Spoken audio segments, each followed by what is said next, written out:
Okay, guys, sorry for the way I look. It's early and we're in the middle of the apocalypse. Anyhow, I figured I'd share this story. So, for like a month, I've heard something in my attic, and I kept waking up and I can hear it, and I'm like, looking everything up. It's what is it? What could be up there? My husband sleeps like the dead, so he's like, "There's nothing in the attic. You're crazy." I'm not crazy. I can hear this thing. So I go up there and like there's insulation pulled apart and stuff. Clearly there was something there. So my friend comes over. He's a hunter. We hang this little camera up in the attic that'll like turn on if there's motion and record. So last night, 3 o'clock in the morning, this animal is like Lord of the Dance. Just all over, directly over my head, of course, direct.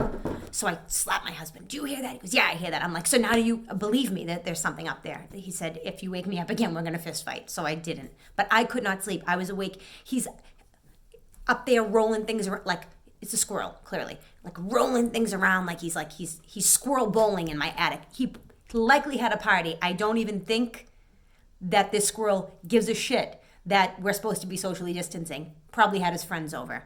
So I cannot wait for the sun to come up because I'm gonna go up and get that SD card out of the camera so I can see where it's getting in because I have searched. I cannot figure out how this squirrel's getting in my house. Go upstairs, so excited, and the camera's gone. I'm like, how the hell? So I'm like, it must have fallen. So I'm looking down on the floor and I look up and this little asshole is staring at me.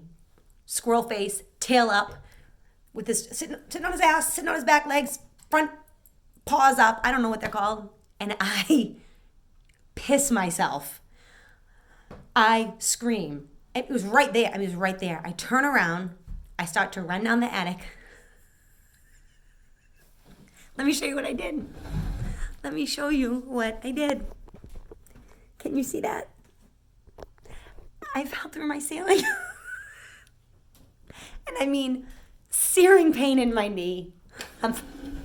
Legs hanging out like this through the ceiling, and I'm screaming, help! Because in my brain, this is really what I thought, the squirrel's gonna take this opportunity to start pulling on my hair, throwing nuts at me. Like, I'm like, this, it's gonna attack me now. It takes me maybe 2 seconds to release my leg from the sheetrock. My husband still has not even come upstairs to see if I got attacked by a rabid squirrel. He's like coming around the bend to come up in the attic. That 2 seconds felt like 6.5 years. It's kind of like, it felt like March of 2020.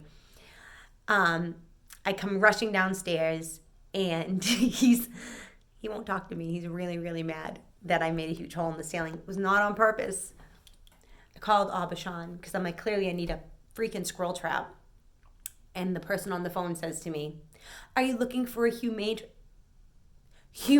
trap? Do you have something that I can blow its little squirrel head off its little squirrel body? Because that's what I'm looking for in my attic. So that's what happened. I think it's Thursday. So that's how I started my Thursday. I figured I'd share that with you guys. Hope you're all having a better day than I am.